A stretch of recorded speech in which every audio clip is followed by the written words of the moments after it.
मेरे ख्याल से जो बिलावल भुट्टो ज़रदारी साहब ने 2-3 सवाल उठाए हैं इलेक्शन कमीशन के किरदार के हवाले से और उनका जो रोल है वो बड़ा ही कंट्रोवर्शियल होता जा रहा है अलीना। और जितना ज़्यादा ये इलेक्शन डिले होता है और जितनी ज़्यादा ये डिले होता है इलेक्शन की तारीख का ऐलान उन्हें इतने ज़्यादा सवालात जो हैं वो बढ़ते चले जा रहे हैं इलेक्शन कमीशन के किरदार रोल के बारे में। अच्छा, एक दो चीज़ें हैं। एक तो उन्होंने कहा बिलावल भुट्टो ज़रदारी ने कि जो इलेक्शन का जो प्रोग्राम है आपने अभी तक इलेक्शन का स्केड्यूल जो है उसका ऐलान नहीं किया, मतलब आपने इलेक्शन की डेट नहीं दी, लेकिन इलेक्शन कमीशन जो है वो सिंध में ट्रांसफर पोस्टिंग कर रहा है अहम जो ओहदेदार हैं उनकी। अब जो कानून है इलेक्शन कमीशन का उसमें तो लिखा हुआ है कि जब इलेक्शन प्रोग्राम ऐलान होगा उसके बाद इलेक्शन कमीशन जो है वो हरकत में आता है और उनकी अप्रूवल के बगैर आप ट्रांसफर पोस्टिंग नहीं कर सकते।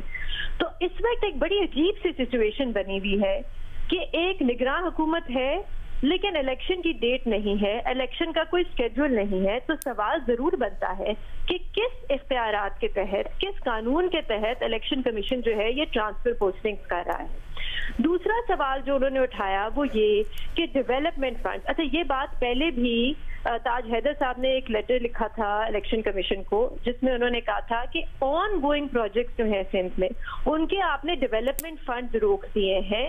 किस वजह से? ये गैर कानूनी है। अच्छा, ये जो डेवलपमेंट फंड्स हैं ये कुछ वो कहते हैं, पीपल्स पार्टी कहती है कि ये कुछ जो सैलाब मुतासरीन हैं उनके लिए भी काम हो रहा था और वो रुक गया है। इसका अभी तक इलेक्शन कमीशन की तरफ से कोई जवाब नहीं आया। तीसरी चीज जो बिलावल भुट्टो ज़रदारी ने कही है वो ये कि एक लग रहा है कि डबल स्टैंडर्ड है कि सिंध में आपने तकरीबन 30 से 40 अफसरान जो हैं उनका तबादला किया है, कुछ पुलिस में है, कुछ सेक्रेटरीज हैं, लेकिन वफाक में आपने वफाक निगरान हुकूमत जो है वहां पे उनको इजाजत दी है कि वो कुछ पिछली हुकूमत के जो अफसरान थे उनको रिटेन कर सके। मिसाल के तौर पे तौकीर शाह साहब जो प्रिंसिपल सेक्रेटरी थे पिछली हुकूमत में भी और इजाजत मिली कि वो इस निगरान हुकूमत के भी प्रिंसिपल सेक्रेटरी हैं, जैसे कि अहद चीमा साहब। तो ये भी एक सवाल जरूर बनता है इलेक्शन कमीशन से कि आप कह रहे हैं सिंध में आपको ये तबादले करने पड़ रहे हैं ताकि साफ और शफाफ इलेक्शन हो, तो वफाक में आपने क्यों इजाजत दी है कि पिछली हुकूमत के जो अफसरान हैं उनको रिटेन किया जाए? तो ये सवालात ऐसे। और जो सबसे बड़ा सवाल है अलीना वो तो अभी तक यही है कि डेट क्या है इलेक्शन की। आज एग्जैक्टली 1 महीना हो गया है असेंबली को तहरीर। बेनज़ीर, लेकिन ज़रदारी साहब जरा लचक का मुजाहरा कर रहे हैं और वो कह रहे हैं कि हल्का बंदियां करने के बाद जो नया स्केड्यूल जिस तरह से होगा उसके मुताबिक इलेक्शन कमीशन ऐलान कर सकता है। बिल्कुल ठीक कर रहा है इलेक्शन कमीशन। बिलावल भुट्टो साहब 90 दिन के ऊपर काफी रिजिड हैं, कहते हैं कम अज कम डेट का ऐलान करें, स्केड्यूल का ऐलान करें। फर्क क्यों है अलीना? इसे कहते हैं इंग्लिश में होता है ना कि keep your options open. People's party भी अपने ऑप्शंस ओपन रख रही है, लेकिन हर सिचुएशन के लिए एक बयानिया तैयार है। अगर जैसे आजकल एक बातें चल रही थी कि शायद सिंध में कोई क्रैकडाउन हो पीपल्स पार्टी पे इलेक्शन से पहले, अगर ऐसा होता है तो पीपल्स पार्टी बिलावल भुट्टो ज़रदारी का बयानिया लेके आगे चलेगी कि हम तो 90 दिन में इलेक्शन चाहते थे लेकिन मुस्लिम लीग नून और एस्टैब्लिशमेंट ने मिल के हमें धोखा दिया। अगर ऐसा नहीं होता, जो ऐसी चीजें चल रही हैं वैसे चलती रहती हैं, तो फिर ज़रदारी साहब का बयानिया लेके चला जाएगा कि देखिए हम तो चाहते हैं कि हल्का बंदियां हो और फिर जाके इलेक्शन हो। तो एक एस्टैब्लिशमेंट के खिलाफ भी बयानिया बन सकता है, वो भी तैयार है।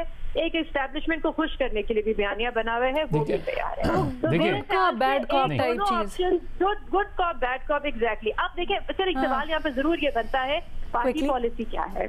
देखिए पार्टी पॉलिसी मेरे ख्याल से ये पीपल्स पार्टी को सूट करता है कि 90 दिन में या 90 दिन से पहले इलेक्शन हो, क्योंकि इस वक्त मुल्क में अगर कोई एक सियासी जमात है जो एक कंफर्टेबल पोजीशन में है, जो अगले इलेक्शन के बाद भी हुकूमत बना सकती है किसी सूबे में, तो वो सिर्फ और सिर्फ पीपल्स पार्टी है। तो पीपल्स पार्टी चाहेगी जल्द से जल्द इलेक्शन हो, निगरान हुकूमत तवील अरसे के लिए ना बैठे, हम दोबारा आए सिंध में आके जहाँ पे हमने काम छोड़े वहां से हम काम शुरू करें।